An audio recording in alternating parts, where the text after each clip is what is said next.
আমি তো বলবো যিনি মন্ত্রী না, যে নেতা বলছে, তার মনোজিৎ নামে এত প্রীতি কেন জানি না। কিন্তু আমি জানি এ বাংলার কোনো মা বোন তাদের ঘরের সন্তানদের আগামী দিনে মনোজিৎ নাম রাখবে না। যেমন মুসলমানরা তাদের পরিবারের কোনো সন্তানকে মির্জাফর বলে ডাকে না, তেমনি আগামী দিনে পশ্চিমবঙ্গের মা বোনেরাও তাদের সন্তানকে কখনো মনোজিৎ নামে ডাকবে না বলে আমি বিশ্বাস করি। দেখুন, পশ্চিমবঙ্গে হঠাৎ করে মমতা ব্যানার্জির হাতে নির্বাচনে বিভাজনের একটা অস্ত্র চলে এসছে। সেটা হচ্ছে যে পরিযায়ী শ্রমিক এবং বাংলাদেশ। এ সমস্যা আজকের নয়, কিন্তু এতদিন মমতা ব্যানার্জি চুপ করে থাকলেন। ভোটের মরশুমে তার মনে হলো এইবার বিষয়টাকে কাজে লাগানো যেতে পারে। উনি তো বলেছিলেন এর আগে, পরিযায়ী শ্রমিক তোমরা বাংলায় ফিরে এসো, তোমাদের প্রত্যেককে 2 লক্ষ টাকা করে আমি ক্ষতিপূরণ দেব। এ বাংলায় তোমাদের জন্য আমি আলাদা অ্যাপ চালু করে, পোর্টাল চালু করে কর্মের ব্যবস্থা করব। পরিযায়ী শ্রমিক সব বাংলায় ফিরে এসো। এখন উনি বলছেন 22 লক্ষ পরিযায়ী। কোভিডের সময় বলেছিলেন 53 লক্ষ পরিযায়ী।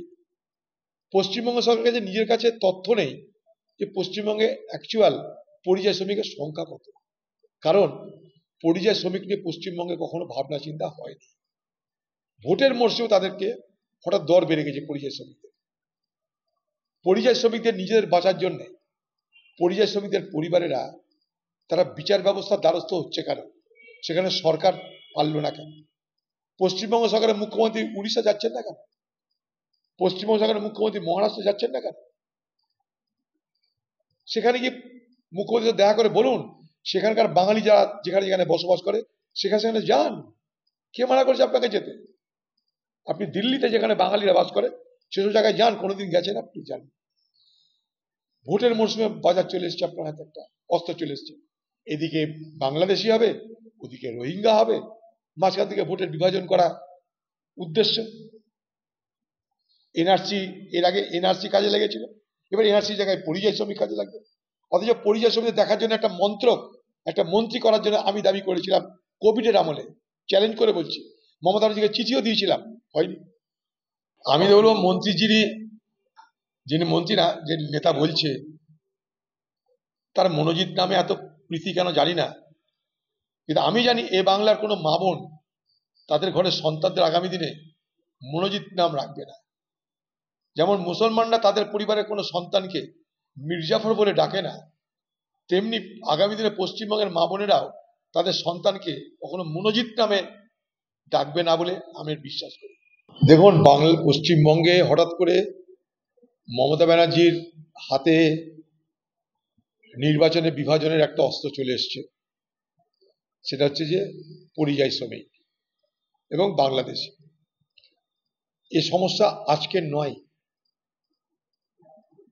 কিন্তু এতদিন মমতা ব্যানার্জি চুপ করে থাকলেন। ভোটের মরশুমে তার মনে হলো এইবার বিষয়টাকে কাজে লাগানো যেতে পারে। উনি তো বলেছিলেন এর আগে, পরিযায়ী শ্রমিক তোমরা বাংলায় ফিরে এসো, তোমাদের প্রত্যেককে 2 লক্ষ টাকা করে আমি ক্ষতিপূরণ দেব। এ বাংলায় তোমাদের জন্য আমি আলাদা অ্যাপ চালু করে, পোর্টাল চালু করে কর্মের ব্যবস্থা করব। পরিযায়ী শ্রমিক সব বাংলায় ফিরে এসো। এখন উনি বলছেন 22 লক্ষ পরিযায়ী। কোভিডের সময় বলেছিলেন 53 লক্ষ পরিযায়ী। পশ্চিমবঙ্গ সরকারের কাছে নিজের কাছে তথ্য নেই যে পশ্চিমবঙ্গে অ্যাকচুয়াল পরিযায়ী শ্রমিকের সংখ্যা কত। কারণ পরিযায়ী শ্রমিক নিয়ে পশ্চিমবঙ্গে কখনো ভাবনা চিন্তা হয়নি। ভোটের মরশুমে তাদেরকে হঠাৎ দর বেড়ে গেছে পরিযায়ী শ্রমিকদের। পরিযায়ী শ্রমিকদের নিজেদের বাঁচার জন্য পরিযায়ী শ্রমিকদের পরিবারেরা তারা বিচার ব্যবস্থার দ্বারস্থ হচ্ছে কেন? সেখানে সরকার পারল না কেন? পশ্চিমবঙ্গ সরকারের মুখ্যমন্ত্রী উড়িষ্যা যাচ্ছেন না কেন? পশ্চিমবঙ্গ সরকারের মুখ্যমন্ত্রী মহারাষ্ট্র যাচ্ছেন না কেন? সেখানে গিয়ে মুখ্যমন্ত্রী দেখা করে বলুন, সেখানকার বাঙালি যারা যেখানে যেখানে বসবাস করে সেখানে যান। কে মানা করেছে আপনাকে যেতে?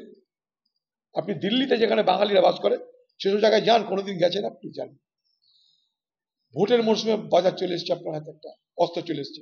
এদিকে বাংলাদেশি হবে, ওদিকে রোহিঙ্গা হবে, মাঝখান থেকে ভোটের বিভাজন করা উদ্দেশ্য।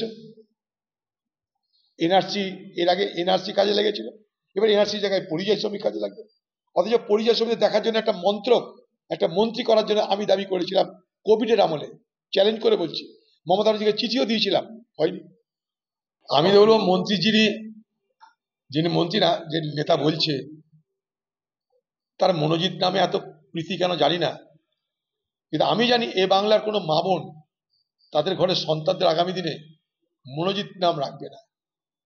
যেমন মুসলমানরা তাদের পরিবারের কোনো সন্তানকে মির্জাফর বলে ডাকে না, তেমনি আগামী দিনে পশ্চিমবঙ্গের মা বোনেরাও তাদের সন্তানকে কখনো মনোজিৎ নামে ডাকবে না বলে আমি বিশ্বাস করি।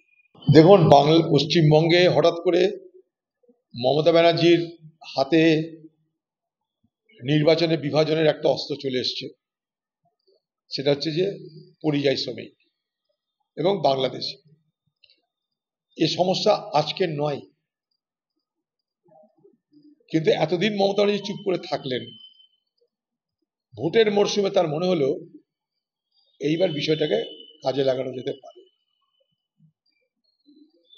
উনি তো বলেছিলেন এর আগে, পরিযায়ী শ্রমিক তোমরা বাংলায় ফিরে এসো, তোমাদের প্রত্যেককে 2 লক্ষ টাকা করে আমি ক্ষতিপূরণ দেব।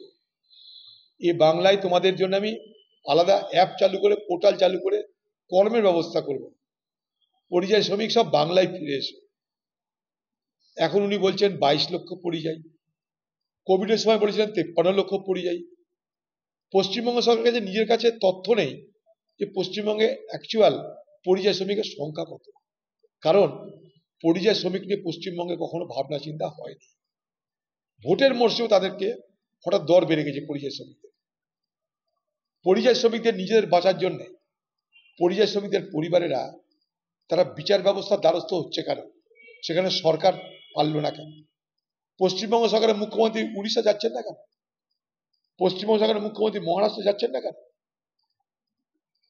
সেখানে গিয়ে মুখ্যমন্ত্রী দেখা করে বলুন, সেখানকার বাঙালি যারা যেখানে যেখানে বসবাস করে সেখানে যান। কে মানা করেছে আপনাকে যেতে? আপনি দিল্লিতে যেখানে বাঙালিরা বাস করে সেসব জায়গায় যান, কোনোদিন গেছেন আপনি? যান। ভোটের মরশুমে বাজার চলে এসছে, আপনার হাতে একটা অস্ত্র চলে এসছে। এদিকে বাংলাদেশি হবে, ওদিকে রোহিঙ্গা হবে, মাঝখান থেকে ভোটের বিভাজন করা উদ্দেশ্য। এনআরসি, এর আগে এনআরসি কাজে লেগেছিল, এবার এনআরসি জায়গায় পরিযায়ী শ্রমিক কাজে লাগবে।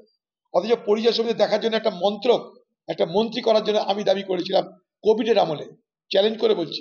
মমতা ব্যানার্জিকে চিঠিও দিয়েছিলাম, হয়নি। আমি তো বলবো মন্ত্রী যিনি মন্ত্রী না, যে নেতা বলছে, তার মনোজিৎ নামে এত প্রীতি কেন জানি না, কিন্তু আমি জানি এ বাংলার কোনো মা বোন তাদের ঘরের সন্তানদের আগামী দিনে মনোজিৎ নাম রাখবে না। যেমন মুসলমানরা তাদের পরিবারের কোনো সন্তানকে মির্জাফর বলে ডাকে না, তেমনি আগামী দিনে পশ্চিমবঙ্গের মা বোনেরাও তাদের সন্তানকে কখনো মনোজিৎ নামে ডাকবে না বলে আমি বিশ্বাস করি।